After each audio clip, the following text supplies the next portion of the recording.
ሰላም ጤና ይስጥልን እጅጉን የተወደዳችሁና የተከበራችሁ ውድ ቤተሰቦቻችን እንደምን አላችሁልን? ከእናንተው ከሆነው ከአዲስ ስፖርት የዩቲዩብ ቻናላችን አዳዲስ ስፖርታዊ ጉዳዮችን ልናካፍላችሁ እነሆ ዛሬም በድጋሚ ተገናኘን። ስለምታደምጡን፣ ስለምትከታተሉን ቆይታችሁም ከኛ ጋር ስለሆነ እጅጉን ከልብ አድርገን ነው የምናመሰግነው። በዛሬ ፕሮግራማችን የተለያዩ ስፖርታዊ ጉዳዮችን ወደ እናንተ እያደረስን ቆይታን የምናደርግ ነው የሚሆነው። ከነዚህ መካከል ትልልቆቹን የአውሮፓ ክለቦች የተመለከቱ እጅግ በጣም በርከት ያሉ ስፖርታዊ ጉዳዮችን ዛሬ እያነሳን ቆይታን እናደርጋለን። አርሰናል፣ ማንቸስተር ዩናይትድ፣ ቸልሲ፣ ሊቨርፑል፣ ሪያል ማድሪድ፣ ባርሰሎናን ጨምሮ ሌሎችም የአውሮፓ ታላላቅ ክለቦችን እየዳሰስን ቆይታን እናደርጋለን ከዝውውር ጉዳዮቻቸው ጋር።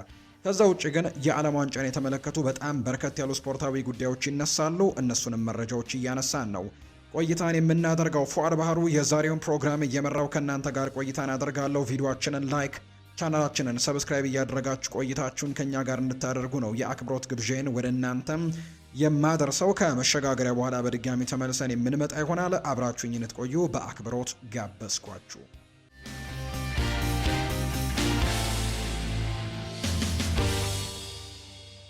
የዓለም ዋንጫ መረጃዎችን በማስቀደምን ጀምር። ውድ ቤተሰቦቻችን ከዓለም ዋንጫ ጋር በተያያዘ በጣም በርከት ያሉ ስፖርታዊ ጉዳዮች አሁን ላይ እየተነሱ ይገኛሉ። እነሱን ጉዳዮች በማስቀደም ነው የምንጀምረው። የኮከብ ግባግቢነቱን ማን ቀድሞ የሚያጠናቅቅ ይመስላችኋል? ወይም ማን በበላይነት የሚያጠናቅቀው ይመስላችኋል? ውድ ቤተሰቦቻችን ምክንያቱም ገና በመጀመሪያው ዙር ጨዋታዎች በጣም በርከት ያሉ ግቦች እየተቆጠሩ ይገኛሉ። ለምሳሌ ያክል ትናንትና ሊዮኔል ሜሲ በአንድ ጨዋታ 3 ግቦችን አስቆጥሮ ሃትሪክ መስራቱን የምናስታውሰው ጉዳይ ነውና በአንድ ጨዋታ በርካታ የዓለም ዋንጫና የግል ሪከርዶችን የግሉ ማድረግ የቻለው ሊዮኔል ሜሲ በ3 ጎሎች አሁን የዘንድሮን የዓለም ዋንጫ የከፍተኛ ግብ አስቆጣሪነቱን እየመራ ነው። ነገር ግን ገና ጨዋታዎች በጣም በርከት ብሎ ይቀጥላሉ።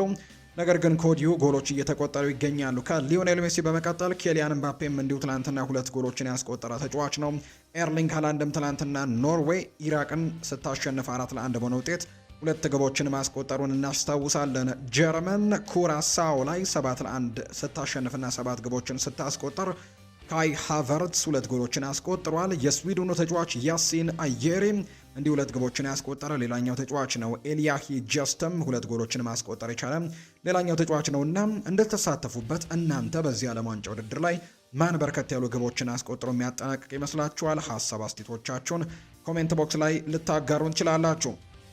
ዛሬ በዓለም ዋንጫው ላይ የሚደረጉ ጨዋታዎችን እንንገራችሁ። በዛሬው ዕለት የዓለም ዋንጫ የምድብ የመጀመሪያ ማጠቃለያ ጨዋታዎች ቀጥለው ይደረጋሉ። ከዕለቱ መርሃ ግብሮች አንደኛው ክሪስቲያኖ ሮናልዶ ሜዳ ላይ የሚታይበት የፖርቱጋልና የዲሞክራቲክ ሪፐብሊክ ኦፍ ኮንጎ ጨዋታ በርካቶች በጉጉት የሚጠብቁት ነው።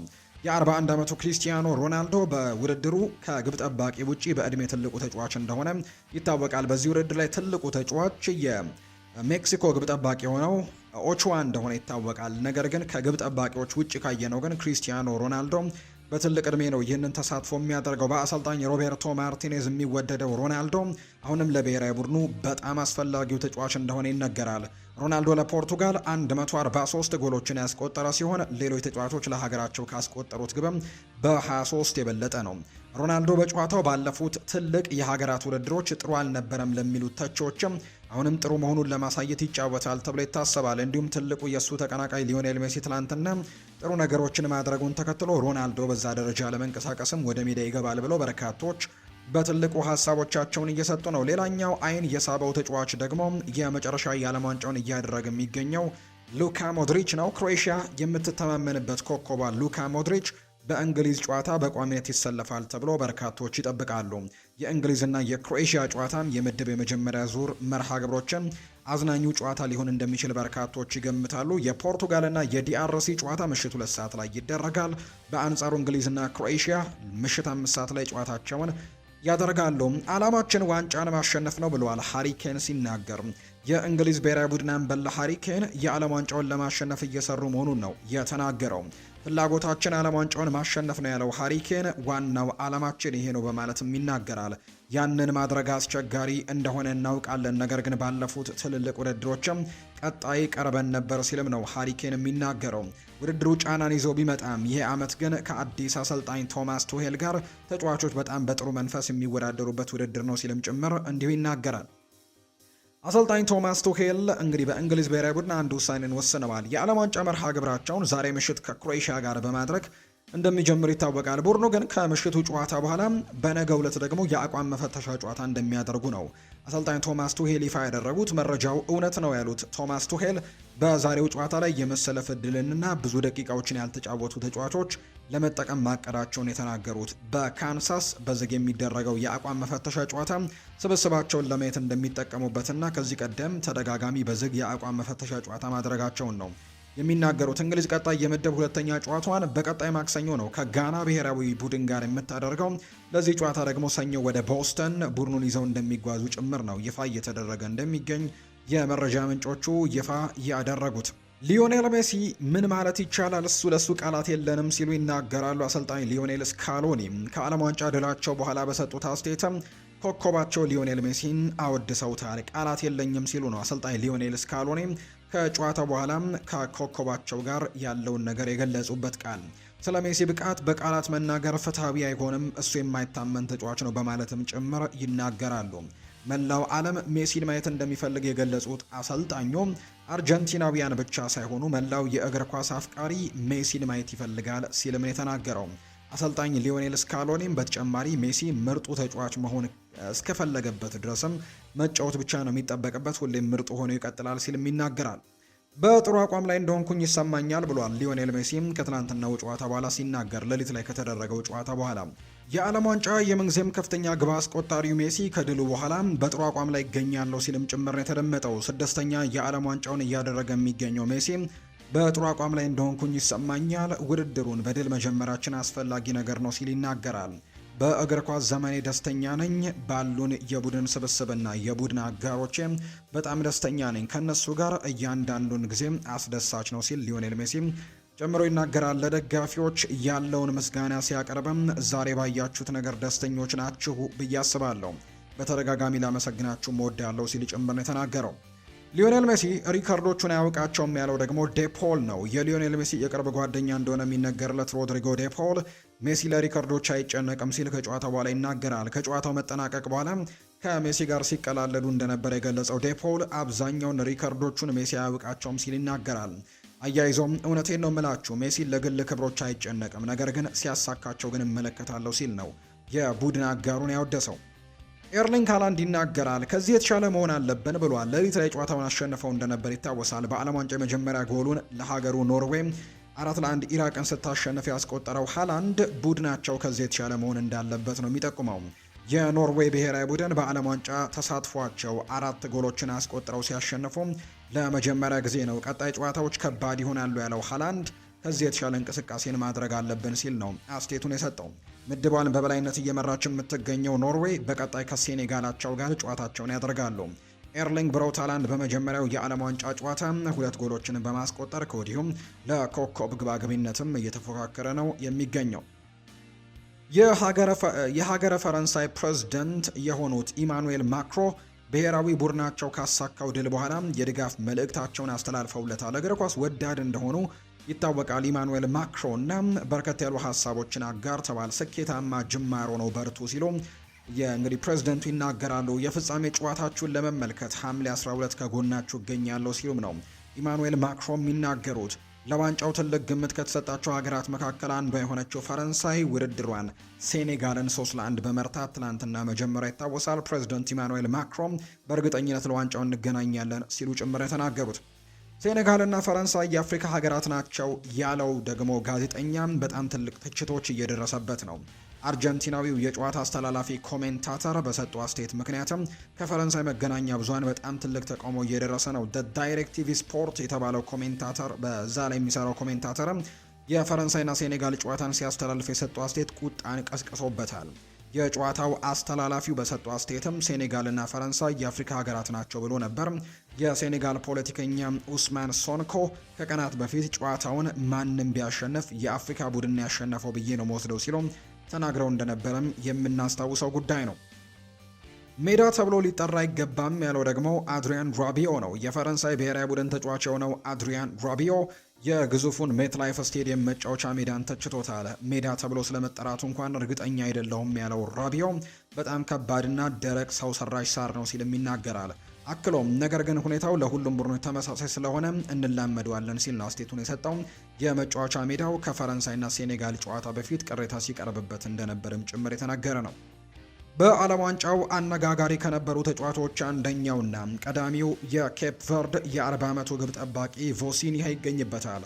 ቮሲኒሃ ድንቅ ከነበረበት ጨዋታ በኋላ እናቴ በቪዛ ምክንያት ወደ አሜሪካ መጥታ ልትደግፈኝ አልቻለችም ሲል ተደምጦ እንደነበር የምናስታውሰው ነው። የአሜሪካ ስቴት ክፍልም የቮሲኒያ ወላጅ እናት ወደ አሜሪካ መጥተው ልጃቸውን እንዲደግፉ ጥረት መጀመሩ ተናግሯል። እናቱ በኬፕ ቨርዴም ልጃቸው ድንቅ በነበረበት ምሽትም በቴሌቪዥን ሲመለከቱ የሚያሳይ ተንቀሳቃሽ ቪዲዮ ከወጣ በኋላ ጉዳዩ ልዩ ትኩረት ተሰጥቶታል። ቮሲኒሃ እናቴ የአሜሪካ መጥታ ብታኝ ደስ ይለኝ ነበር ብሎ የነበረ ሲሆን የስቴት ክፍሉም ለተጫዋቹ ቤተሰብም አስፈላጊውን ሁሉ ትብብር አድርጋለሁ ማለቱን ነው የውስጥ ምንጮች ለሲኤንኤን የተናገሩት። የስቴት ክፍሉ እንዳሳወቀው የተጫዋቹ ቤተሰብና ተጫዋቾችም የቪዛና ተያያዥ ክፍያዎችን እንደማይከፍሉ ጭምር ነው እያሳወቀ የሚገኘው። ኢራቅ በኖርዌይ በተሸነፈችበት ጨዋታ አይመን ሁሴን ከ40 ዓመታት በኋላ ለሀገሩ የዓለም ዋንጫ ጎል ማስቆጠር ችሏል። በኢራቅ እግር ኳስ ትልቅ ስም ያለው አይመን ሁሴን በዓለም ዋንጫው ለኢራቅ ጎል ያስቆጠረ በታሪክ ሁለተኛው ተጫዋች ሆኗል። አይመን በቅርቡ ወደ አሜሪካ ሲገባ ለ7 ሰዓታት ታስሮ በኋላ ላይም እንግዲህ ተለቆ ብሔራዊ ቡድኑን መቀላቀሉ ይታወሳል። ተጫዋቹ ከሜዳ ውጭ ያለው የህይወት ታሪኩ በፈተና የተሞላና አስቸጋሪ እንደሆነ በርካቶች ይናገራሉ። አይመን ሁሴን ወታደር የነበረ ወላጅ አባቱ 2008 ላይ እንዲሁ እንደተለየው በሞት ይነገራል። በተጨማሪ 2014 ወንድሙ ደግሞ በእንደዚህ አይነት ነገሮችም እንግዲህ የታፈነበት እንደሆነ ጭምርም ይነገራል። አይመን ሁሴን በፈተና የተሞላ የሜዳ ውጪ ህይወቱን ጸንቶ ለሀገሩ ታሪካዊ ጎል ማስቆጠር ችሏል። ተጫዋቹም ለኢራቅ 92 ጎሎችን በማስቆጠር የብሔራዊ ቡድኑ የምንጊዜም ከፍተኛ ጎል አስቆጣሪ ተጫዋች እንደሆነ ጭምር ይነገራል። አፍሪካውያን ህዝባቸውን ማግኘት አልቻሉም ብሏል ካሊዶ ኩሉባሊ። የሴኔጋል ብሔራዊ ቡድን ተከላካይ ካሊዶ ኩሉባሊ ደጋፊዎች አሜሪካ እንዳይገቡ መከልከላቸውን ይቃወማል። ቤተሰቦቻቸው ወደ አሜሪካ እንዲሄዱ ፌዴሬሽኑ ማገዙን የገለጸው ኩሉባሊ ደጋፊዎቻችንን ግን ማጓጓዝ አልቻልንም ነው ያለው። ሁሉም ሀገር በአሜሪካ ህዝቡን አግኝቷል ያለው ኩሉባሊ የአፍሪካ ሀገራት ለምን ህዝባቸውን እንዳላገኙ ግን አልገባኝም ሲል ነው የሚናገረው። ያለ ፖለቲካ ማውራት አልፈልግም፣ ስለ እግር ኳስ ብቻ ነው ማውራው፣ እግር ኳስ ለሁሉም ይመስለኛል ሲልም ይናገራል። ካሊዶ ኩሉባሊ አያይዘው በአሜሪካ የሚገኙ የሀገሪቱ ዲያስፖራዎች ለሰጧቸው ድጋፍ አመስግኗል። አሜሪካ ከበራት በኋላ የአፍሪካ ሀገራትን ጨምሮ በርካታ ሀገራት ላይ የተለያየ የጉዞ እገዳንም ጭምር እንዳደረገች ይታወሳል። ክልከላው ለውድድሩ የሚያመሩ ስፖርተኞችንና የእነሱን ቤተሰቦች እንደማያካትት ነው እየተገለጸ የሚገኘው። ክለቦችን የተመለከቱ ስፖርታዊ ጉዳዮችን እንንገራችሁ። የአርሰናል ጉዳዮችን እናስቀድም። ቡካዮ ሳካ ይናገራል። ዛሬ ከክሮኤሽያ ብሔራዊ ቡድን ጋር ከሚደረገው ጨዋታ አስቀድሞ ነው አንዳንድ ጉዳዮችን ያነሳው። ቡካዮ ሳካ ሲናገር ከክሮኤሽያ ጋር ለሚደረገው የእንግሊዝ የዓለም ዋንጫ የመክፈቻ ጨዋታ ሙሉ ለሙሉ ዝግጁ መሆኑን በልበ ሙሉን የተገለጸ ሲሆን በአርሰናልና በእንግሊዝ ብሔራዊ ቡድን የሕክምና ክፍሎች መካከል ያለውን የተቀናጀ ጥረትም ከመጋቢት ወር ወዲህ የጤንነት ሁኔታውን በእጅጉ እንዳሻሻለው ነው የሚናገረው። ቡካዮ ሳካም ከሜዳ ላይ እንቅስቃሴው ስጋት ቢኖረውም የአድናቂዎች ፍላጎትን ለማሟላት የሚያደርገው ጥረት ግን እንደ ተጫዋች ሊሸከም የሚገባው ኃላፊነት መሆኑን በመግለጽ አሁን ላይ ካለፉት ወራት በተሻለ ብቃት ላይ ጨዋታን ለመጀመር ዝግጁ እንደሆነ ጭምር እንዳረጋገጠ ነው የመረጃ ምንጮቹ ይፋ ያደረጉት።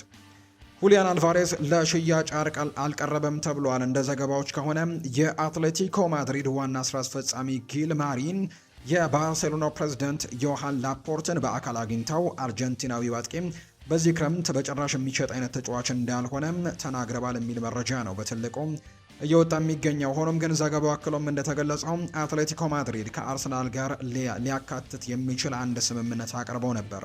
ይህም ሁሊያን አልቫሬዝን ለመልቀቅ 50 ሚሊዮን ዩሮና ቪክተር ዮኬሬሽን የሚጠይቅ አይነት ስምምነትን ነው ለማቅረብ የሞከሩት። ነገር ግን አርሰናሎች በዚህ ጉዳይ ላይ ይስማማሉ ተብሎ በጭራሽ አይጠበቅም። አርሰናል በዚህ ስምምነት ላይ ፍላጎት የሌለው ሲሆን እንደዚህ አይነት የዝውውር አማራጭን እየተከተለ አይደለም። አልቫሬዝ በዓለም እግር ኳስ ውስጥም ከፍተኛ ግምት ከሚሰጣቸው አጥቂዎች አንደኛው ቢሆንም የአትሌቲኮ ማድሪድ አቋም ግን ግልጽ ነው። ተጫዋቹ አይሸጥም የሚል አይነት ምላሽ ነው ያላቸው። በተለይ ለባርሴሎና ፕሬዝዳንት ያንን ነገር አረጋግጠውላቸዋል። ከዛ ውጪ ለአርሰናል ያቀረቡት ጥያቄ ደግሞ የሚታመን አይነት አይደለም። ቪክተር ዮኬሬሽን እና 50 ሚሊዮን ዩሮ አርሰናል እንዲያቀርብላቸው ነው ፍላጎታቸው። ያንን ደግሞ አርሰናል በጭራሽ ይቀበላል ተብሎ እንደማይጠበቅ ነው የመረጃ ምንጩ ይፋ ያደረገው። ማንቸስተር ዩናይትድን የተመለከቱ መረጃዎችን ወደ እናንተ እናድርስ። ለሌላ ለእንግሊዝ ክለብ መጫወት አልፈልግም ሲልም ይናገራል ማርከስ ራሽፎርድ። በውሰት በስፔኑ ክለብ ባርሴሎና ሲዝኑን ካሳለፈ በኋላም ወደ ዩናይትድ የተመለሰው ማርከስ ራሽፎርድ በሌላ የእንግሊዝ ቡድን ውስጥም የሚገኝ ክለብ ውስጥ መጫወት እንደማይፈልግ ነው ይፋ ያደረገው። ተጫዋቹ በውሉ ላይ የ40 ሚሊዮን ፓውንድ የውል ማፍረሻ ያለው ሲሆን ብዙ የእንግሊዝ ክለቦች ይህንን የውል ማፍረሻም ለመክፈል መፈለጋቸውን የተነገረው። ሆኖም ግን እንግሊዛዊው ኮከብ በሌላ የእንግሊዝ ክለብ ውስጥም ከመጫወት ይልቅ በክለቡ ኮንትራቱ እስኪጠናቀቅ መቆየትን ይመርጣል የሚል መረጃ ነው የወጣው። ራሽፈርድ በዩናይትድ አካዳሚ ውስጥ አልፎ በዋናው ቡድን ውስጥም መጫወት ከጀመረበት ጊዜ በኋላ በእንግሊዝ ውስጥ ሌላኛው የተጫወተበት ክለብ አስተን ቪላ መሆኑ ይታወቃል። ራሽፈርድ ከእንግሊዝ ውጪ ላለ ክለብ መጫወት የሚፈልግ ሲሆን የተወሰኑ ክለቦችም ስለሱ ጉዳይ ማጣራታቸውና መናገራቸው ነው ቴሌግራፍ የተባለው የመረጃ ምንጭም ይፋ እያደረገ የሚገኘው። የዩናይትድ ሰዎች ብልጥ ለመሆን እየሞከሩ ነው የሚል መረጃም ይፋ ተደርጓል። የዩናይትድ ሰዎች በማቲዮስ ፈርናንዴስ ዝውውር ዙሪያ ከዌስትሃም ዩናይትድ ጋር እያደረጉት የሚገኘው ድርድር ላይ ብልጥ ለመሆን እየሞከሩ እንደሆነ ተነግሯል። ዌስትሃም ዩናይትድ ከ21 ዓመቱ አማካይ ታርጌት ካደረጉት 85 ሚሊዮን ፓውንድ በላይ በሀሳብ ደረጃ የሚፈልጉት 100 ሚሊዮን ፓውንድ መሆኑ ተነግሯል። ሆኖም ግን ዩናይትድ ሰዎች ዌስትሃም ወደ ሻምፒዮንሺፕ በመውረዳቸው ተጫዋቹን የግድ መሸጥ አለባቸው። ስለዚህም ነገሮችን በዝግታ በመመልከትና እየተጠበቀ ያለውን ገንዘብም ላለመክፈል የብልጣብልጥ ስራንም ለመስራት እየሞከሩ መሆኑ ተሰምቷል። የዩናይትድ ሰዎች እንዳሉት ከሆነ ምንም እንኳን ዌስትሃም ዩናይትዶች ተጫዋቾችን መሸጥ ቢኖርባቸውም ያን ያክል ተጫዋች መሸጥ አስገዳጅ ነገር አለመሆኑ ተገልጿል። በዚህ ምክንያትም በድርድሮች ውስጥ የበላይነት የያዙት የዌስትሃም ሰዎች ሲሆኑ ብልጥ ለመሆን እየሞከሩ የሚገኙት ደግሞ የዩናይትድ ሰዎች ሌሎች ክለቦች ወደ ድርድሩ የሚገቡ ከሆነ ተጫዋቹን የሚያጡበት እድል ሰፊ መሆኑም ነው እየተነገረ የሚገኘው። እንደ ፋብሪዚዮ ሮማኖ ገለጻ ለዩናይትድ ሰዎች ብልጥ ለመሆን መሞከር ቢሆንም ነገሮች ግን መጠንቀቅ እንዳለባቸው ጭምር ነው ከአንዳንድ ትልልቅ ሰዎች ወይም ትልልቅ የመረጃ ምንጮች የሚናገሩት። በተጨማሪም የዩናይትድ ሰዎች ለመደራደር እየሞከሩበት የሚገኘው ገንዘብ ከ85 ሚሊዮን ፓውንድ በታች ነው። ዌስትሃም ከ85 በታች ይሸጡታል ተብሎ በጭራሽ እንደማይጠበቅ ነው ዘገባዎች የሚያሳዩት። የ21 ዓመቱ ፖርቱጋላዊ አማካይ ወደ ቲያትር ኦፍ ድሪምስ ለመዘዋወር ጽኑ ፍላጎት ያለው ሲሆን አሁን የሚቀረው እንግዲህ ማንቸስተር ዩናይትድ ምን ያክል ነገሮችን ማድረግ እንደሚችል ማሳየት ብቻ ነው። ዩናይትድ ግን አሁንም በትልቅ ስራ ወይም ደግሞ በጠንካራነቱ በዝውውሩ ጉዳይ ላይ በጣም ጠንከር ብሎ አሁንም እየጠበቀ እንደሚገኝ የሚያሳዩ መረጃዎችን ነው በትልቁ ወደ ቤተሰቦቻችን እየተመለከትን የምንገኘው ከማንቸስተር ዩናይትድ ጋር በተያያዘ ማለት ነው። ሌላኛው የሚነሳው ጉዳይ ከማንቸስተር ዩናይትድ ጋር በተያያዘ ደግሞ ዩናይትዶች ዝውውሩን መጥለፍ አይሞክሩም ተብሏል። ከኤሊዮት አንደርሰን ጋር የተያዘውን ጉዳይ ማንቸስተር ዩናይትድ እንግሊዛዊውን አማካይ ኤሊዮት አንደርሰንን ወደ ሲቲ የሚያደርገውን ዝውውር ለመጥለፍ ምንም አይነት ሙከራዎችን አያደርጉም። የ23 ዓመቱ አማካይ ከሁለቱ የማንቸስተር ከተማ ክለቦች በግልጽ የማንቸስተር ሲቲን ክፍል ወይም ሰማያዊውን የማንቸስተር ክፍል የመረጠ ሲሆን ዩናይትድም ከዝውውሩ ሙሉ በሙሉ መውጣቱን የተነገረው። ሲቲ የ121 ሚሊዮን ፓውንድ ጥያቄንም ውድቅ ከተደረገበት በኋላ ዝውውሩን በቅርቡ ለሌላ ጥያቄ እንደሚያዘጋጅ ነው እየተገለጸ የሚገኘው።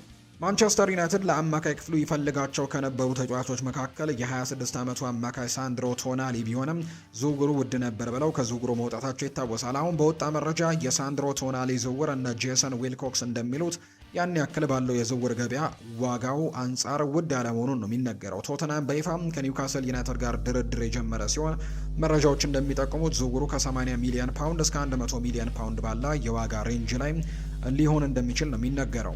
ቶናሊ ስሙ ከቶትንሃም ጋር የተያዘው የሌሎች ክለቦችን ፍላጎት ለመጨመር ነው ቢባልም ይህ ከእውነት የራቀ መሆኑንና ቶትንሃም ለመቀጠልም ክፍት መሆኑን ነው ፋብሪዚዮ የገለጸው።